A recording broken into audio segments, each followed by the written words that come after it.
Give a real quick introduction and then have Charlotte just remind folks again about the poll, because we'd like to be able to get that for our guests today. Again, I'm Nancy Bargeman. I'm the Director of the Department of Developmental Services, and really thrilled to have everybody join us for our 4th symposium. And looking forward to the presentations by several providers, and really appreciate State Council agreeing to facilitate and coordinate. So Erin Carruthers, who is just always a partner that is willing to provide supports to our system, and really appreciate the leadership on this. So quickly, I just want to remind those of you who have not had an opportunity to join us in prior symposiums that we've had, just to share what the purpose is real quickly. As we all have faced the complexities of delivery of services during this pandemic, during COVID-19, and looking at innovative and creative ways of delivering. We've certainly have responded as a state and our providers and regional centers in our system in being flexible and getting services out. And we are not minimizing the complexities and the challenges, but we wanted to raise up what are those innovative things that are occurring. So as part of our alternative service model for non-residential services, we thought, let's have some symposiums and really show the great work that our self-advocates and our family members and our providers, direct service professionals are all doing in connecting people and looking at ways to get services and supports. And while it was tied to that, it's not only about that. There's certainly traditional services that are delivered remotely that fit into this creative approach in delivering services. So really wanting people to just think broadly about how we can be innovative in supporting the individuals during this very and most challenging time. Our panelists that are here today, I just want to remind you that they're not prepared to answer questions about non-residential services or alternative services that are part of any of the directives that the department has released. If you have any questions, you can put it in the chat. We can take your information, follow up with you. But if folks have questions, please go to your regional centers. They're there to answer questions and provide guidance regarding the implementation of alternative services. So again, and Charlotte, maybe what I'll do for you is to ask our participants who are still joining or just joined, if you can take the audience poll. That's going to help our panelists with knowing who's here today.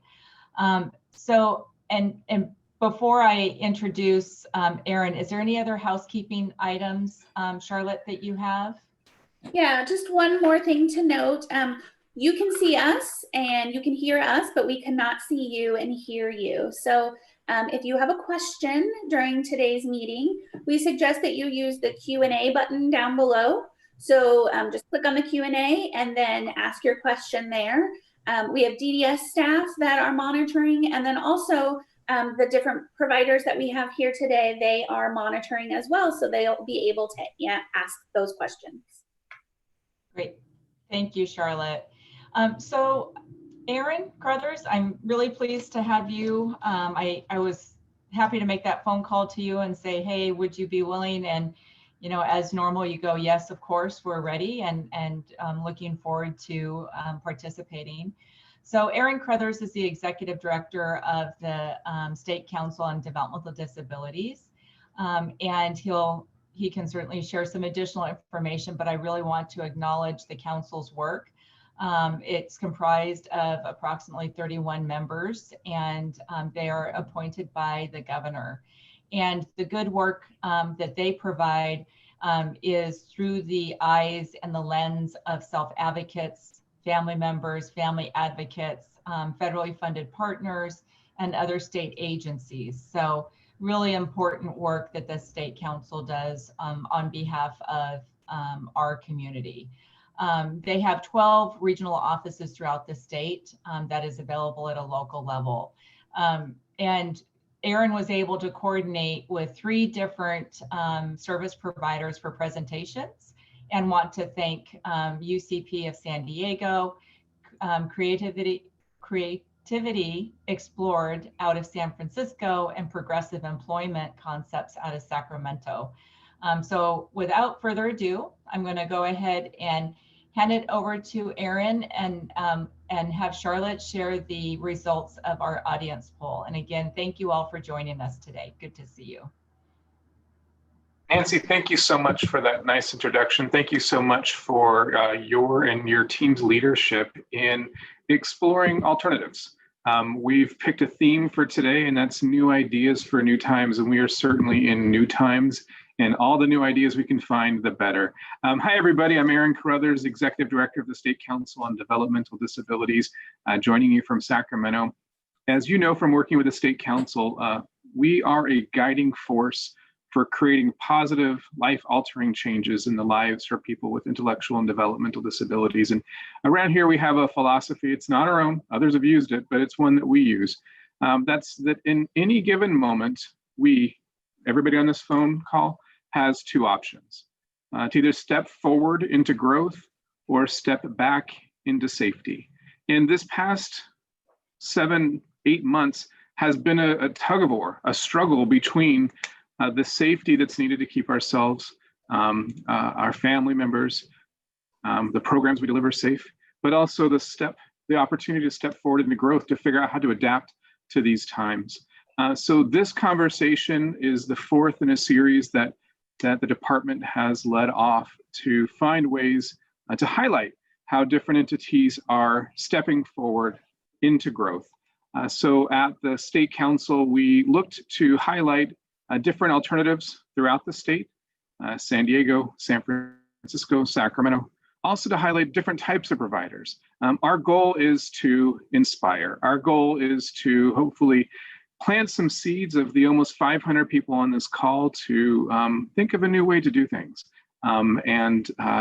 Because the times that we're in right now, we're calling for individualized supports, are calling for ways to get integrated in the community, and the department has really provided some forward-thinking guidelines and tools to help the system move in that direction. So part of that's getting out the ideas. So with that, I want to highlight and invite our first speakers. It's the UCP of San Diego.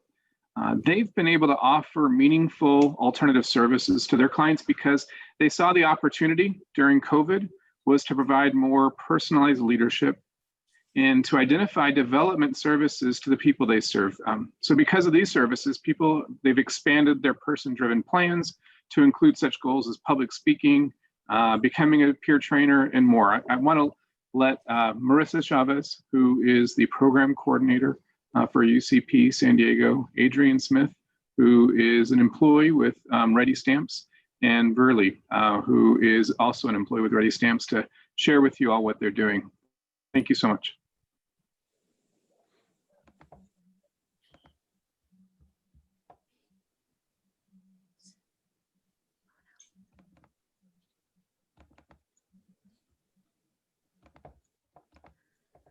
Hello, everyone. I'm Marissa Chavez. I'm the program coordinator, or one of the program coordinators for United Cerebral Palsy San Diego.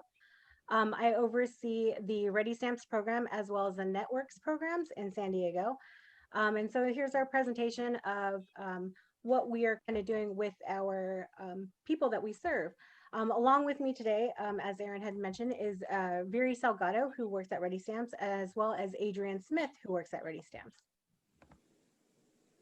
So Ready Stamps is a unique division of United Cerebral Palsy of San Diego. It's a unique full service stamp making device manufacturer. So the clients learn all the technical skills to make rubber and self-inking stamps, and we sell them throughout the country and world for that matter. And these guys are the ones who put those stamps together and deliver them. Well, not really deliver, we ship them to different entities around the country. So during the pandemic, our participants who go to Ready Stamps and also the networks programs, they're not able to go there any longer, but we had to develop some sort of communication system to make sure that they were still involved. So we use Zoom, FaceTime, and phone sessions throughout the week to make sure that we kept in contact with all of our participants. And as the pandemic continued and was beyond this first month, we had to start making more structured remote services, and those began to take shape. So we have done Zoom, FaceTime, and phone sessions, and they've all been vital services during this time. The sessions generally last anywhere from 5 minutes to a phone call to a few hours, depending on what the session is and depending on what our clients or participants' needs are. The Zoom sessions are held throughout the week. They're generally 1 to 2 hour sessions, and they can be large groups or small groups. And they're generally facilitated by myself or another personal development coach, or we're starting to train another program coordinator to help out with the Zoom sessions. And we also have different presenters that help us do different presentations to our clients in different sessions. Some of the Zoom sessions that we have started, health and wellness classes, which have been partnered with the State Council. We've done disaster preparedness classes, which has been partnered with also the State Council and also Red Cross. Night at the Movies with discussion, partnered with the State Council, of which Viri Salgado will be presenting on in a little bit. And Adrian will be reading her presentation. We do Night at the Movie. Oh, I already said, I'm sorry. COVID updates and training information. All the information that we have collected has been from the CDC, State Council, the Regional Center, and other agencies around the states, just so we get a holistic kind of approach to deliver to our participants. We also use self-guided and guided materials. So, and those will kind of be highlighted in the further section. And we jump into the person-centered planning. During COVID, and the Zoom sessions, we're able to connect a little bit more one-on-one with our clients. We are a work-based program, so a lot of the times we don't get that one-on-one action, and this allows us to get that more intimate action with our participants. So right now, Adrian Smith will be presenting on the disaster preparedness classes, which are partnered with the State Council and also Red Cross. So Adrian. Hello, council members and members of the State Council. My name is Adrian Smith. For those of you who know me and those of you who don't, as Marisa Chavez stated, I am an employee for United Cerebral Palsy Ready Stamps. I've been working with them for about 11 years now. And I will be giving my presentation as well as Viri Salgado's on her behalf. For the past 9 months since COVID-19 hit, I have been participating in alternative methods of communication offered to me by United Cerebral Palsy, such as weekly Zoom meetings. In those classes, we discuss various topics such as health and wellness, as well as disaster preparedness, among other things. It is one way of keeping us or the world informed. The health and wellness and disaster preparedness classes and workshops are very beneficial and informative to not only prepare yourself for an eventual disaster, but also to let others, as well as the world, be aware and alert in case those around you start to feel nervous and anxious. I have experienced and learned a great deal by attending these classes, and I hope to one day travel the world and show them what I have learned and accomplished through my experiences regarding natural disasters, emergency preparedness, and other harmful incidents that threatened our world. Sincerely, Adrian Smith. And now I will be reading Viri's presentation. UCP Ready Stamps Network SDD, the Afternoon at the Movies. Hello, my name is Viridiana Salgado, and I'm a client at UCP Ready Stamps. During this pandemic, we have faced many challenges that affect our daily life and routine. It was important for us to be informed about these issues, regulations, along with the various news sources taking effect. One way to accomplish this was through remote services that allowed us to have weekly discussions and meetings with our program coordinator, i.e. Zoom. In one of these information sessions, we had the opportunity to watch a documentary called Crip Camp, A Disability Revolution. The film tells the story of how Camp Janid cultivated a community for teens with disabilities who would go on to team up and fight for Section 504 of the Rehabilitation Act of 1973 and the ADA, otherwise known as the Americans with Disabilities Act. After watching the film, we had a discussion where we all shared our feelings, reactions, and thoughts towards it. As part of the audience, I felt that we projected a strong emotional response because some of us are deeply inspired by it. We wanted to hear more stories and learn about others who struggled with disabilities and how they cope with it. We found a sense of comfort and encouragement from hearing the stories of other individuals with disabilities. This is how Afternoon at the Movies took form and became part of our quarantine activity.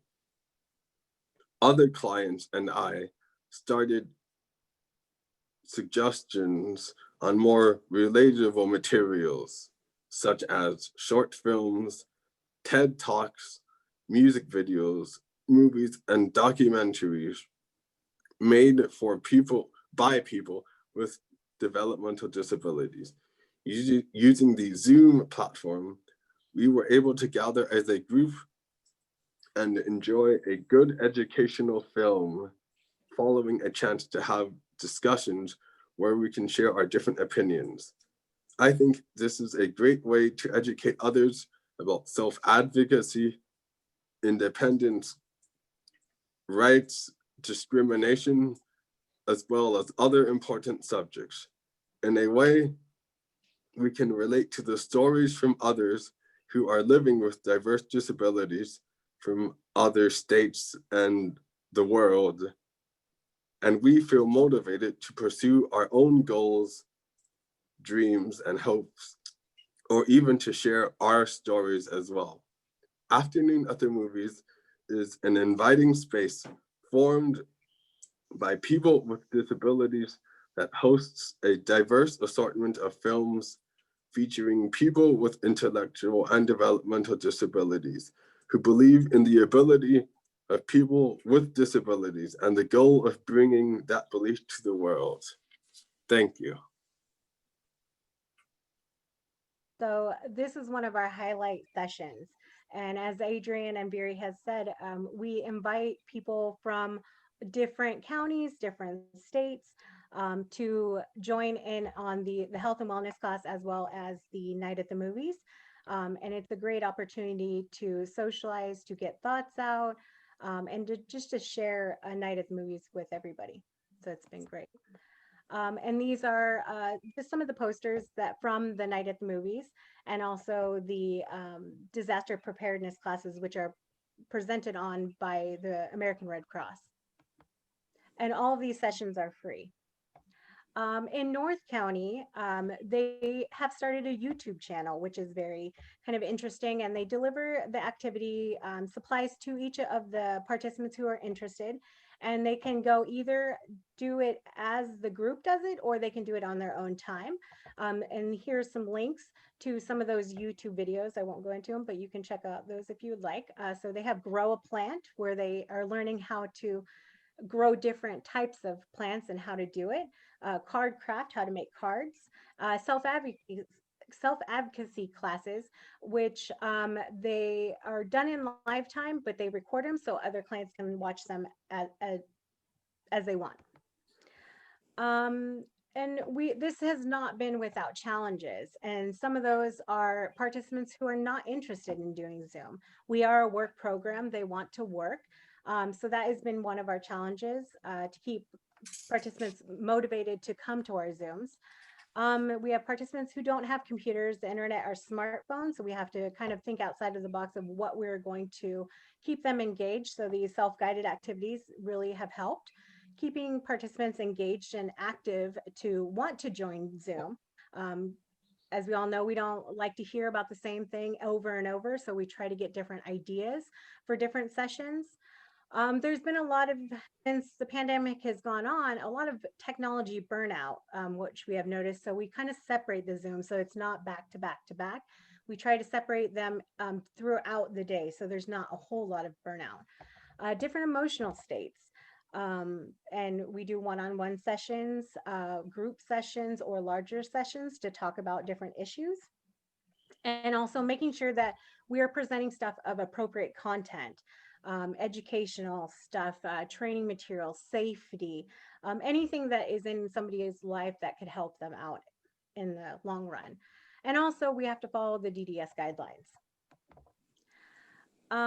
This pandemic has been a strain on all of us, and even more so on the people that we provide services to. Not being able to go out and go to work has been difficult, but the alternative services has really made it possible for other individuals to connect with people they don't necessarily see, or meet people they wouldn't necessarily meet. So it definitely has its advantages. And we've always been open to collaboration, partnerships, resources in order to offer our participants the most during this trying time. And that has been a very key component, is collaborations. We're all in this together to provide these services. So it's really important to work together. And thank you for listening to our presentation. Hi, everybody. This is Aaron again. Marissa, thank you so much. That was great. Adrian, I really appreciate hearing from you. And Adrian, also thank you so much for agreeing to be Vidi's voice. That's very kind of you, and really important information that was presented. Marissa, I really liked how you said, here's the opportunities that's available to us through the technology, but also here are the limitations. Some people don't want to Zoom. Some people are zoomed out. And so let me circle back with you to learn a little bit more during the Q&A about how you work on that and work through that. So thank you so much for giving us something to think about for the Q&A session. Thank you for the opportunity. Yeah, don't go anywhere. We're not done yet. So next I want to move from San Diego over to the San Francisco Bay Area and talk to some folks at Creativity Explored.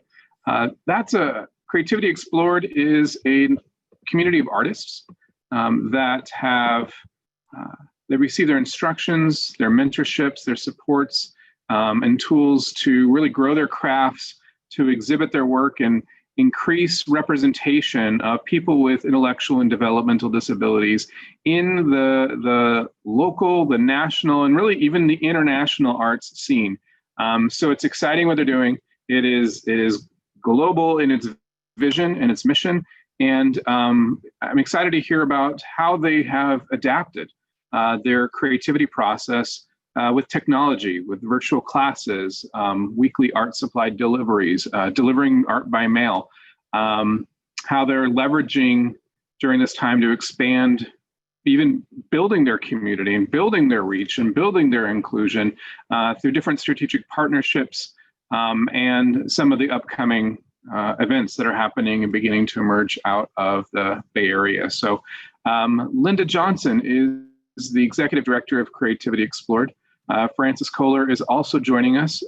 Francis is a teaching artist for Creativity Explored. And Yukari Sakura is an artist and self-advocate with Creativity Explored. So Linda, take it away. Thank you so much for that wonderful introduction, Aaron. Francis, maybe the second slide, please. So first I want to talk about where Creativity Explored began before the COVID-19 crisis. We're serving 130 adults with developmental disabilities in place-based art studio environments, both in the community and in our 2 studios in San Francisco. Like Erin was saying, our artists are part of a community of active creators earning income from art sales. Our artists have exhibited their art all over the world and been in museums, art fairs, and galleries, and also visit many community sites in the San Francisco Bay Area. And now I'm going to talk about where we pivoted to very rapidly as soon as the crisis occurred. People began sheltering in place, and we knew we needed to continue to provide supports to the people that we served. As Erin mentioned, we began working with Zoom classes, art by mail, supportive contact, delivering art supplies, tech support, and we have some new reintegration activities coming up soon. I'm going to turn it over to Frances Kohler to describe some of those activities for you.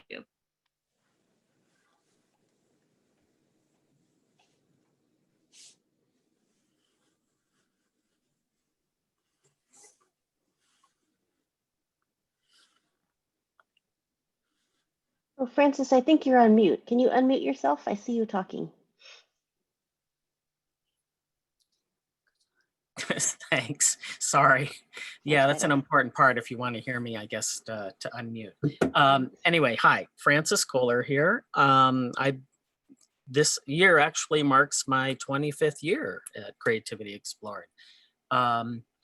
And yeah, we have had to basically rebuild Creativity Explored from the ground up in a very short amount of time, like a weekend.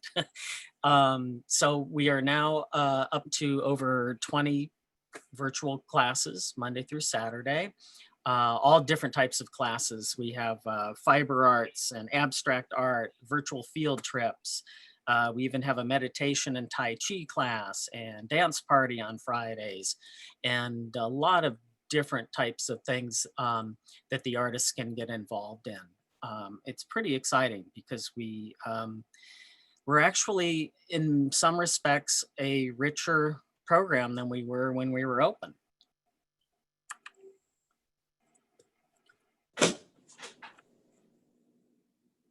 Art by mail is something that we've been doing where artists share artwork with one another. Sometimes they just send the piece fully realized as a gift, and at other times they'll send the art back and forth, and one artist will add something to it and send it back to another artist, and they'll add something to it and then send it on, and so it becomes a collaborative experience. In addition to the Zoom classes that we've talked about, we also provide one-on-one phone calls, texts, Zoom sessions, and a lot of times these forms of contact are less about the art or the art making and more about just checking in on the artist's overall well-being. Like, how are they doing? You know, how are they feeling? Is, you know, everyone safe in their house? You know, we really want to stay connected to them because they're no longer coming to our studios. And there was a lot of communication that took place with the artists when they were actually in our space. And that's not happening any longer. So we really want to maintain that sort of level of connection as much as possible in this kind of new situation that we're having to deal with.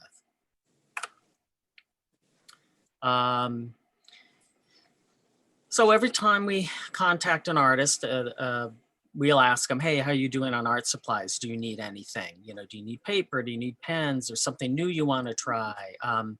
And they'll let us know what they need, or a family member will. And then we'll pass on that information to our crack delivery team, who will get the art supplies put together and will deliver them to each artist's home. Many of the artists already had some kind of a device that they could use to access the internet, but some did not. So we gathered and bought some tablets, iPads, devices, and distributed those to artists that needed them. And then we needed to provide some follow-up tech often to help them navigate through these new devices so they could get online and we could connect with them more deeply. And then Linda will tell us about some innovative happenings at Creativity Explored. Thank you, Francis. So at Creativity Explored, we really thrive and run on partnerships. And so I have listed a number of ways in which we pivoted to make sure that our partnerships and the work that we do with the community, including to sell our artists' work and provide them with income, was going strong during this really difficult time. I'll talk a little bit more about our website, some of our exhibits, how we're responding to Black Lives Matter, and more. So first of all, I want to point out and give a shout out to our new website at creativityexplored.org. Our marketing team immediately began working on a new improved website with improved e-commerce capabilities as soon as we knew that we would be living in a virtual world. And I'm happy to report that since the launch of our new website, sales have increased dramatically. And that has benefited our artists by supporting them with income, even when our gallery has been closed. So please check out creativityexplored.org. Secondly, we're really excited about a fashion exhibition that we're doing with the Museum of Craft and Design in 2022. Yes, it takes that long to prepare for an exhibition. Our artists are working hard at home on pieces that are assembled. Here's Victor Molina, our staff member, who is running one of our fashion lines that are inclusive of all abilities and sizes. That will be part of the fashion exhibition at the Museum of Craft and Design in 2022. We're also super excited about our efforts to support Black Lives Matter. A couple of them involve, first of all, our Black Artist Discussion Group, which was supported by a generous grant from Gucci and helped our artists come together for study and to do some projects related to African American art and their visions.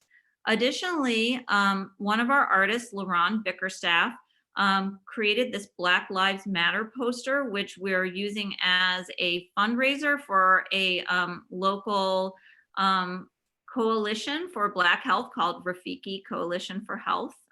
We're super excited about the print, and it's available on our new website. As I mentioned, partnerships are a place where we thrive. And where our community really comes together. So right now we're really excited to announce the launch. Actually, today is the big day of our first online panel event for our Habitat event, which is all about collaboration with iconic brands like Design Within Reach, Herman Miller, Maharam, and CRI Interior Design, where artists have made art on some of these iconic projects and will also be selling original art. So this is a great way for our artists to earn money and also for the community to rally around Creativity Explored's work. And please check it out on our website. You can also attend one of several panel discussions that will be happening during the Habitat event. Now I'm going to turn it back over to Francis, who's going to talk a little bit about how our artists shape this transformation. Yeah, getting input from CE artists, Creativity Explored artists, as soon as possible was really essential to making sure that we were now offering something that they actually wanted. because this was a huge transition from going from a studio-based program to an online program. So in many respects, we're kind of more like almost like an online college, where artists sign up for the different classes that they want to attend. So each artist's weekly schedule, it's unique to them. Because they're picking, well, I want to go to this class on a Monday, and I want to go to these 2 classes on a Tuesday. And it's very different from our previous program where it was like, well, you can come 3 days a week and our hours are from 8:30 to 2:30. And that was that. So again, I feel like our program has not shrunk, but actually grown as a result of this, somewhat ironically. And another thing that they participated in, which was really cool, was in the major overhaul of our website, is we enlisted the Creativity Explored artists to name the colors that we used in the new palette for the website. And I would share more of that, but we need to get moving along on this. And here's some examples of our participation in public events and panels. One of our artists did a presentation on Zoom about his art practice. And we've been also partnering with some local restaurants, for example, where our artists have provided art for some outdoor dining spaces. Another one of our artists provided some work for some bus shelters. And well, enough about that. Let's move on to Yukari Sakura. Oh yeah. She's been involved in so many different aspects since we've changed to our new sort of mode of being. So Yukari, why don't you let us know about some of the things that you've been doing at Creativity Explored since we've had to close the studios? Well, I've been having a lot of fun doing animal-assisted therapy meeting every Wednesday. And I do dance parties every Friday. Also, on Wednesday, I also do art lesson with Creativity Explored. And also, I like to do photography class on Tuesdays at 9. Oh, and the project I'm working on, I also do Imagine Saturdays. Like I did Imagine Saturdays on doing shadows. The project I'm working on is a fashion designing. And right now I'm currently working on the novel Aldebaran the Animal Group Home, which is a fantasy story and a star-crossed love story between an autistic woman and an elk. Kind of like Romeo in the Animal Kingdom and Juliet being the human world. So it's kind of like a Romeo and Juliet story. I'm currently working on more illustrations for my story of Aldebaran and the Animal Group Home. And since I first started writing that story somewhere like in 2013, which is 17 years ago, but I was concentrating more on working on animal portraits and my own stories and parody stories. And since the shutdown, I started editing the story and now creating illustrations for the story. I also like doing digital art drawing, like I did drawing over on Donald Trump. And we also did the funny drawing over on Game of Thrones and recently Teen Titans as like a funny joke. And I'm working on the mail art club, and right now I'm practicing on doing collaboration with other artists on doing mail art. So I got to practice because recently we've been sending single arts to each other, but now I'm practicing to do collaboration. That's what I'm planning to learn. Great. Well, thank you so much, Yukari. You've been You're welcome. An incredible part of Creativity Explored, and thank you for agreeing to be a part of our symposium. No problem. And I think this is probably clearly, easily the largest audience I've ever presented to. So thank you so much for everyone participating and being a part of this.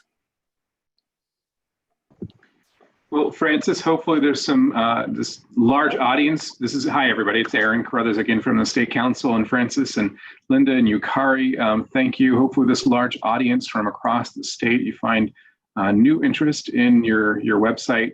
And as you're presenting it, it made me think of writer Joan Didion says about her own work, that she writes to find out what she thinks. And so often when I think of artists make art to find out what they feel.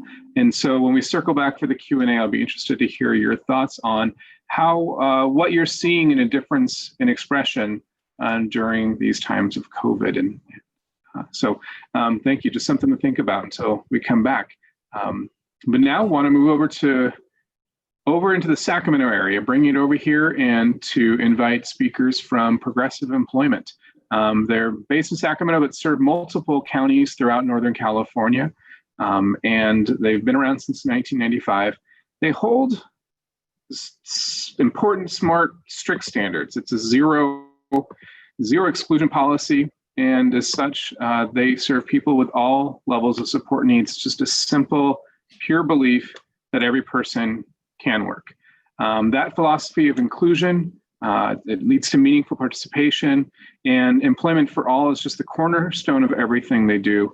And we're interested to hear about how you do what you do during a very difficult time. As many people are facing unemployment, how do you go out there and make more employment options during a tough time? So want to introduce Carol Matillo, who's Executive Director of Progressive Employment and who's been a fantastic partner. And want to introduce Alex. Alex is the owner of Alex Westside Pet Services, who can talk about his experiences. Carol, and just remind me, is Rachel joining us today? Rachel is just here in case Alex had any questions for her or wanted her to share later with him. Okay, well, if Rachel joins in, then I'll introduce her too. Rachel Palmer is the Director of Development for Employment, Progressive Employment. So with that, Carol, take it away. All right, I'm gonna try to, is everybody seeing my screen? I can't see you nodding. For some reason, my screen goes away. So you'll have to tell me yes or no. No, can't see. Yeah. Can't see it. All right, here we go. Let's see here. Screen. Charlotte or Amy? Oh, there it goes, Carol. All right. Awesome. All right, great. So thank you to the State Council. We partner with them quite a lot and always love being a partner with them and connecting. And thank you to DDS for hosting these symposiums. I think it's really important to see what other people are doing and share experiences. So I've been the Executive Director at Progressive Employment Concepts for 25 years now. So when Aaron was talking about new ideas for new times, I would say that the title of our presentation might be Old Ideas Tweaked for New Times, because we've been doing this stuff for a while now. I want to just talk a little bit about sort of where we come to all of our services for people. So our mission in collaboration with the people we serve is to develop and discover opportunities which promote dignity, respect, inclusion, and meaningful contributions so that all of our lives and communities are enriched. We really have a strong philosophical background and values base to the work that we do. And for the sake of time, I won't go into each of these areas, but really these are the values that we operate under. And we really believe that work is fundamental to our identity, right? It's fundamental to all of us. It's important to us and it's important for us. And if it's important to and for us, then it's important for the people that we support as well. little bit about where we come from and where we were pre-COVID. So we started in 95, serving 15 people, 100% community-based service, no site, no facility, no sub-minimum wage work, no contract work, only direct hired at or above minimum wage employment, also focused on volunteer support, school support. But really, I think even though we were values-based and had a lot of those philosophies, really our work was still focused on what employers would hire, not necessarily on a really detailed observation of who the person was that we were supporting and what they wanted, right? Today we serve 125 folks. We're 100% community-based still. We have a variable ratio service as well as a one-to-one service. We're funded both by the Regional Center and the Department of Rehab. And I would say that the focus of our employment services is definitely changed to be more based in discovery and customized employment. We only do individual employment, no groups, not more than one person at a work site. And our focus on volunteering and school support and micro enterprise support has also changed in that they're all based on an individual plan determined by the individual and focused on developing, among other things, social capital. We have about a 70% employment rate. And in 2019, the people we support made $605,829 in wages and paid the taxes to go along with that, right? So that's the journey that we were on and sort of how we were going along. And then COVID, right? So I am gonna show a slideshow, hopefully, that will play just as I'm talking here with you. So March 12th, guidance for high risk folks came out. March 17th, shelter in place orders statewide came out. On March 17th, we sent out a survey to all of our clients, our families, our partner agencies, basically asking, what do you want from us and what do you need from us during this shelter in place order? We shut down on March 18th and our leadership team met, went over all of the responses we got, and began contacting the individuals that we support.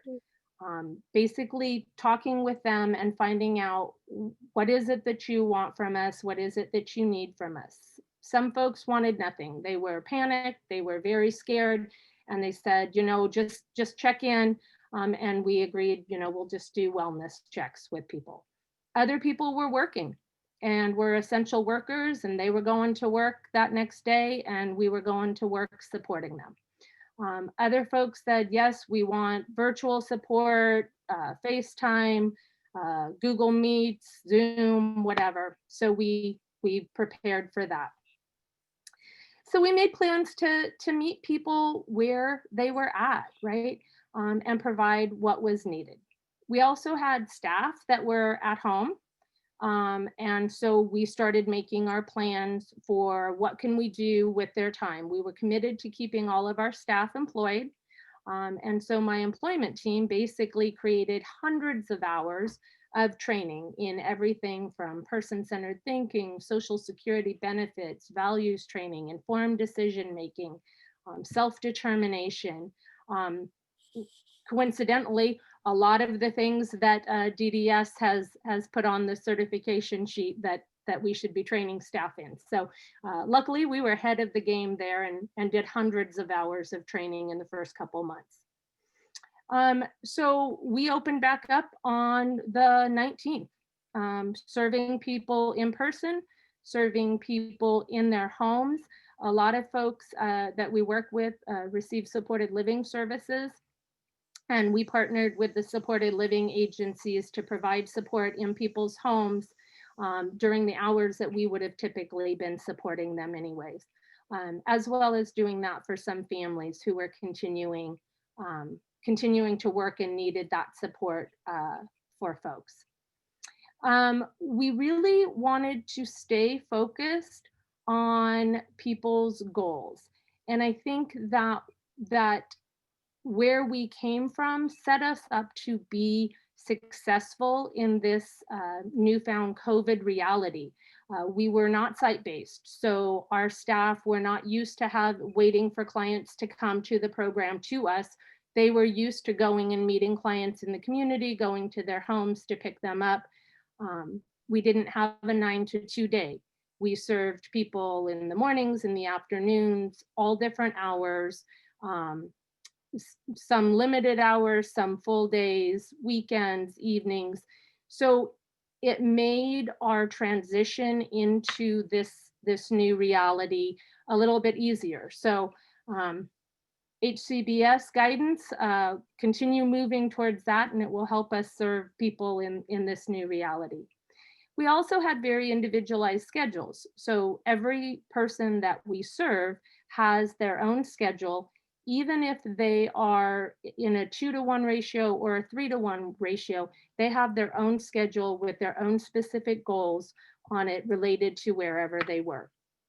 Again, that made it much easier for us to transition into serving people in the community or in their homes. So for example, if somebody was working at Safeway, continuing to work on learning how to clock in independently, maybe we couldn't go into Safeway because the manager asked us not to, but we FaceTimed with that person, helping walk through those steps. Somebody was volunteering and doing grounds maintenance at their volunteer site. They weren't able to go to that volunteer site. We were able to sort of parlay that goal into doing that work in their yard at home. So we were able to continue our focus on employment and continue our focus on people individually working on their goals. We also used Zoom and FaceTime and Google Meets and all of those other things to connect people in the ways that other providers have talked about. So we continued to do that on an individual kind of one-on-one basis with people. As things began to open up a little more, we made a concerted effort to focus on our health and safety plans to really help us all transition back into the world safely. So we do daily health screenings as we meet up with people. We go over our PPE, go over our social distancing, all of those things. And then as things started to open up, more people were comfortable meeting in person. We've used a couple things to guide this, and Alex will talk about a little bit about those, how they played out for him. But we used a person-centered re-entry team meeting guide that we created for all of our staff and clients to use. And then we also used the individual COVID response plan that GGRC had created and used that for folks. So we're currently serving 71 people in person, 17 people in a combination of in-person and virtual supports, 35 people virtually only, and 2 people have no supports other than wellness calls, just based on their risk factors and their comfort level. We've also had 5 people get jobs since March, and 2 more are in the works. So I guess my message for everybody is, continue to have hope and continue to move forward and continue to put things into practice, like Erin was saying, that will help people move forward and work on their goals. And now I will turn it over to Alex to kind of share his story with you.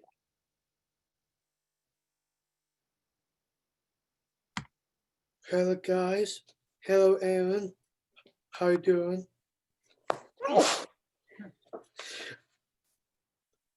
I will be reading off in my speech now. I have volunteered at the Yellow County Animal Shelter for 5 years. In 2017, I started my business called RFC's website Pet Services.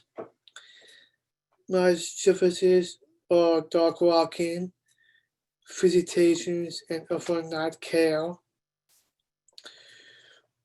When COVID started, I had to temporarily close my business. I closed my business for 4 months. Then I looked at the COVID safety guidelines to reopen my business. I purchased personal protective equipment and have been able to provide services again.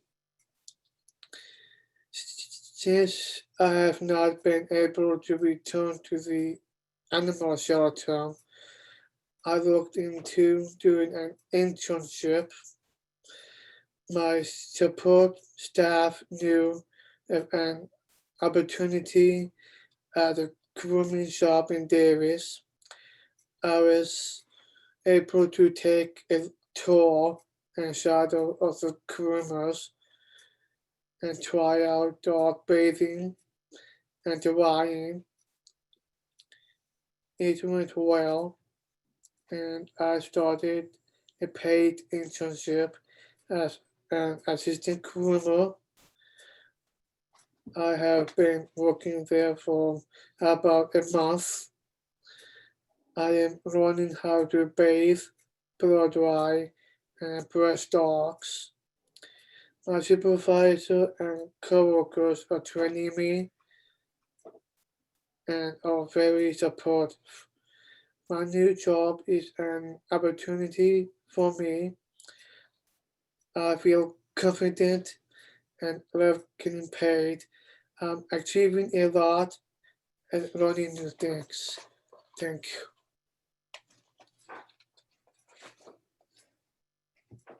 Thank you, Alex. So I hope that people just are taking away that Alex had a thriving business, but because that business was not able to be up and running, Alex's team really helped him think about what else, what's next. Let's not just sit here. Alex is a guy who likes to keep moving and keep learning and growing. So they were able to help him transition into his internship now, which is great. And a couple of the tools, I'm just going to show these really quick because I know we are out of time. But this is a team. Are you guys being able to see that? Yes, we can see it. Great. That's our reentry team meeting. Really looked at what does it look like to come back into services, to doing more things in the community, and what needs to happen in order to have that happen safely. And then the COVID response plan, which is on GGRC's website. Again, another great tool for just really helping people plan and think about what am I comfortable with, what am I not comfortable with, and how do I plan safely to do the things I want to do and keep moving forward.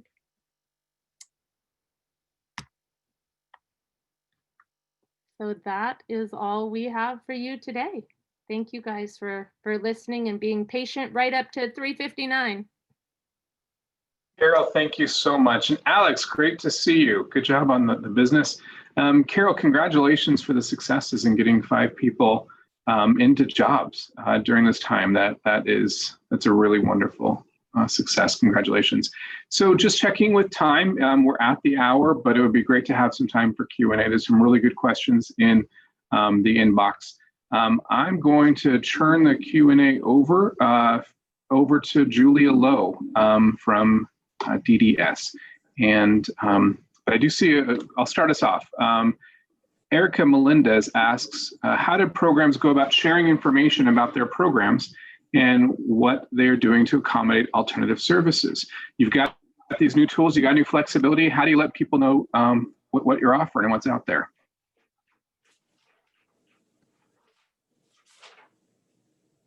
So I'm Marisa from UCP. Word of mouth has been a big one. We also have, the San Diego Regional Center who shares stuff with their clients. We also have a lot of participants who are part of other organizations, so they share that information. The state council has been great and sharing information to all different types of participants all over California with what we're doing, especially with the movie night and the disaster preparedness classes and health and wellness classes. So that has been a great resource for us to get our information out. Hi, this is Francis Kohler from Creativity Explored. For us, it's a fairly regionalized kind of sharing of information. We've been reaching out to organizations similar to us and kind of comparing notes like, hey, how are you handling Zoom meetings and how are you doing this and that kind of thing. It would be, I think, super useful if there were a way to unify all of the service providers in California, like we all need more things to do. But if there were a way to sort of some kind of a hub of information where it could just even be a data dump, like, hey, here's this website of ideas that tactics, methods, protocols that organizations that provide services to folks with disabilities. This is what their strategies have been. Check it out. And it could be, maybe organized by topic. And you could just go in and read it. You don't have to have a big editor, because we'd want this to be easy for people to contribute to and easy for people to access and information from.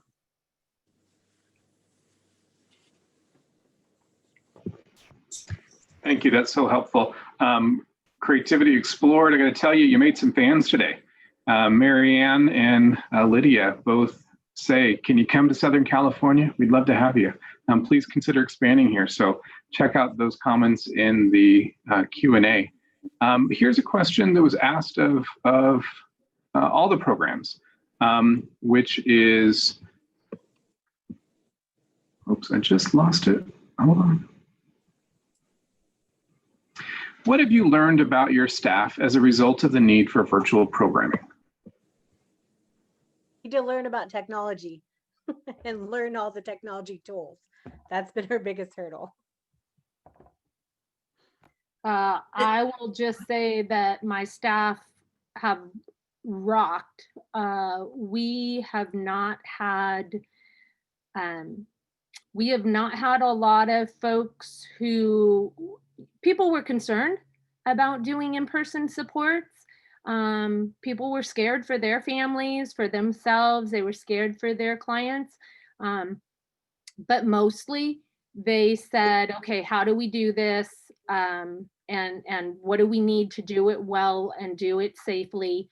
And then just carried on. So they've been really amazing. And I would say really great collaboration and partnership, especially with our supported living agencies and our regional center, in really looking at creative ways for doing things and how can we partner to wrap the services around the individual and really look at things in a person-centered way. So I think that's been the best. I'd like to echo that by kind of talking about, we have a very long-serving staff, as you may have gathered from Francis's tenure at CE, and believe it or not, we have people who've worked there even longer. And many people before the pandemic struggled with technology or even logging onto their email.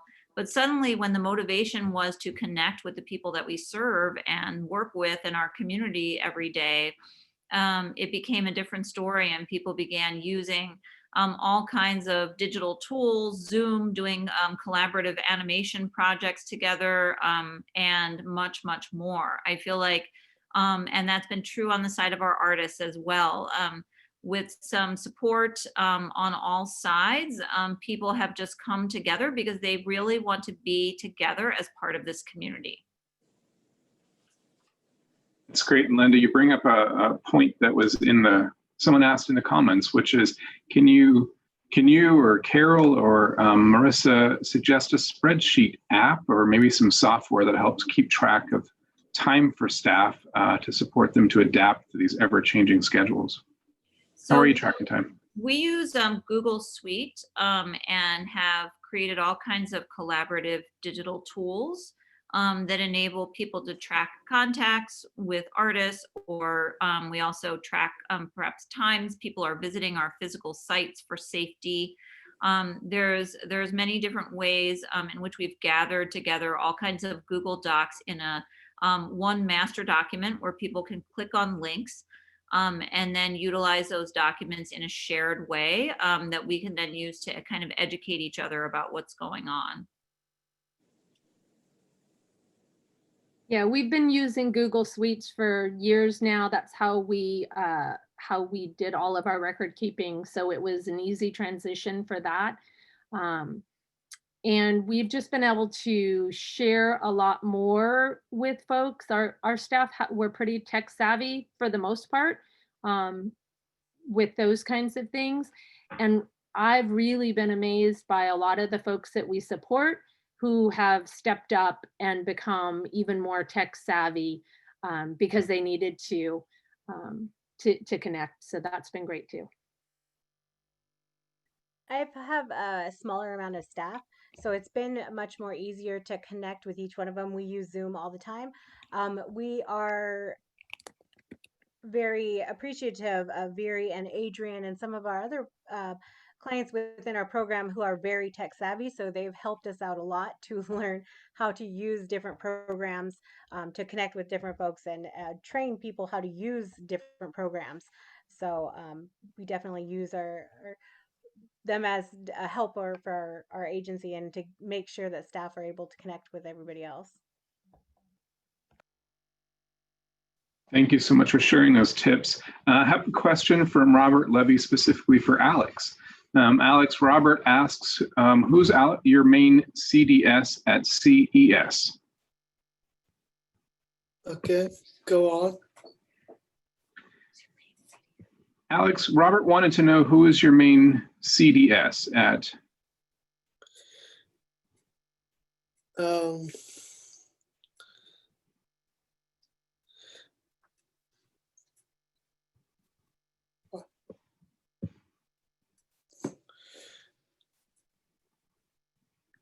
I don't know where the question is. I think, Alex, they might be asking who supports you, like who supported you to maybe get your internship or to run your business. I think that was the question. Oh, okay.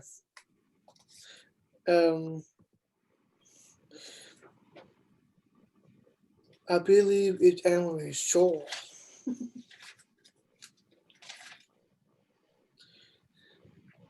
Great, thanks, Alex. A couple of questions for UCP. Folks wanted to know, do you need a degree or what's required to work at your program there? To work at Ready Stamps or any of our networks programs, you have to be a recipient of services from the regional center and to get in contact with them to show your interests. And then from there we move on. But no, you do not have to have a degree. We used to have an ROP class. However, that has gone away.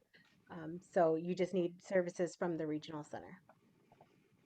Great. It sounds like there's interest in getting into your program, just as there's interest in getting Creativity Explored spread down to Southern California. So that's it for us for time. We're at time. We've got 30 seconds left. Is there anybody on the panel who is any last words from anybody else on the panel?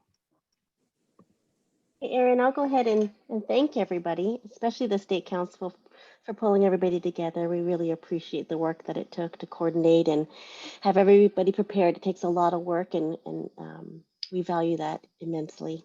A few things stood out to me that sure warmed my heart. I love seeing pictures of artists with their work. It always makes me feel really good. And thank you so much, Adrian and Viri, Alex, and Yakura for sharing your stories personally. Yakuri. No problem. I think everybody loves to hear from you. So thank you for telling us about what the experience has been like for you and the new workshops that you're participating in.